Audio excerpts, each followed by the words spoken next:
One man, one lake, and one chance to make history. This is the story of how we capture something that has never been done before, and why the next chapter is just the beginning. Hey, my name is Armin Korsos, and I'm the director and producer of the Lake Ontario World Record film. Today, I'm going to be taking you behind the scenes of what it took to film one of the most ambitious endurance records ever attempted, and how you can help us make the next chapter even bigger.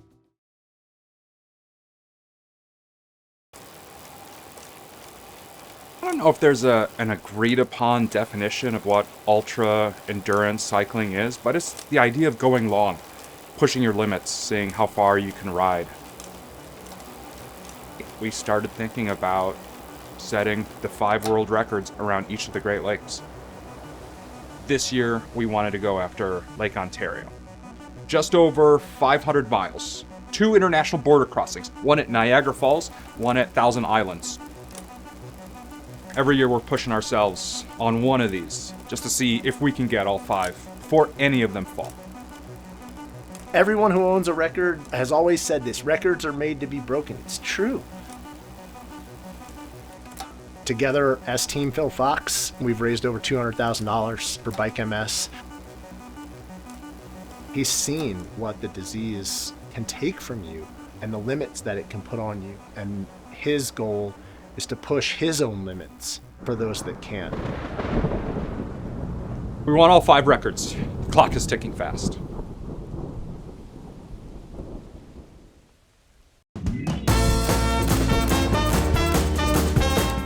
Before the first pedal stroke, there were months of planning, logistics, gear tests, border permits. We weren't just filming a race, we were building a moving production designed to survive 30 hours on the road without stopping. Every single detail mattered. Every contingency had to be thought through, because when the wheels started turning, there would be no second chances.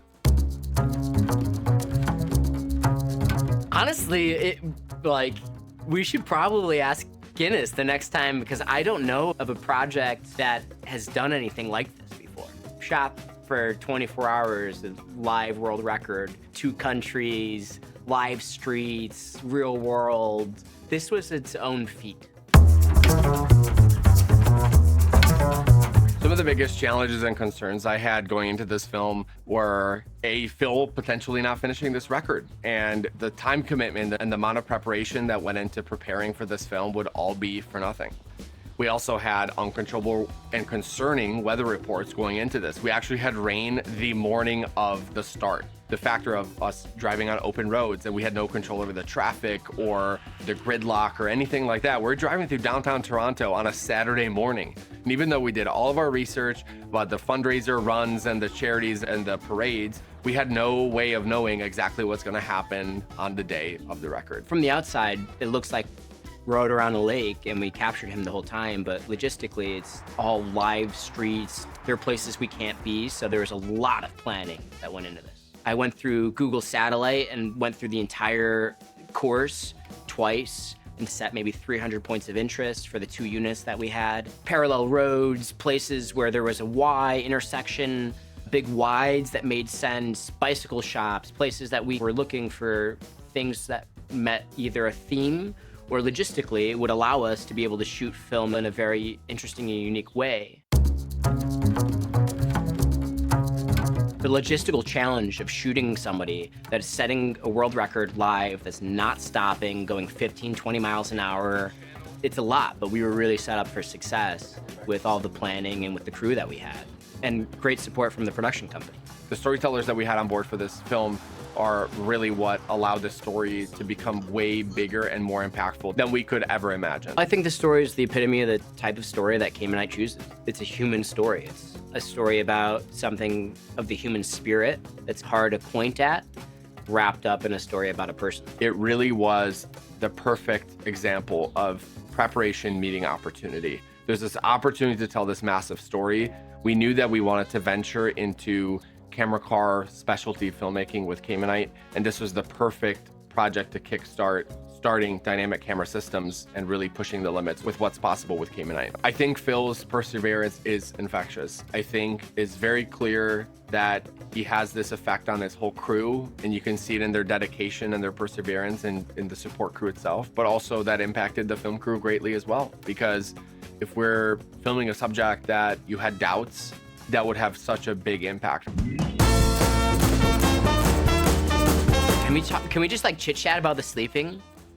Because that was wild. Because we were trying to do the math of Phil was on fire.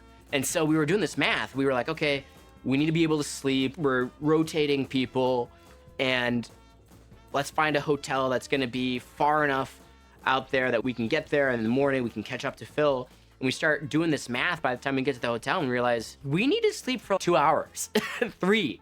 And I had a 1-year-old, so I'm used to being up every hour, and I'm like up every 20 minutes looking at the time saying, and looking at Phil's GPS, we need to go, we need to go.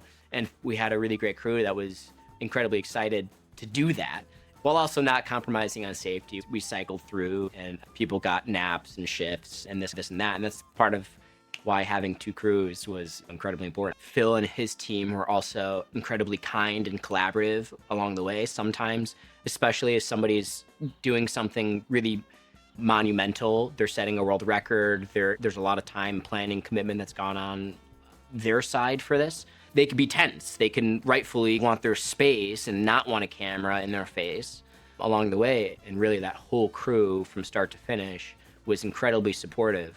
And I find that's been the case on this whole project. Is we've had a ton of really great supportive collaborators from production to post. And that's really what's made this project unique.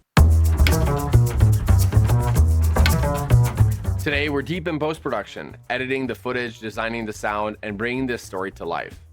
This fall, we'll be premiering the final film at the legendary Music Box Theater here in Chicago, on the main stage, with 700 people joining us to celebrate resilience, endurance, and the human spirit.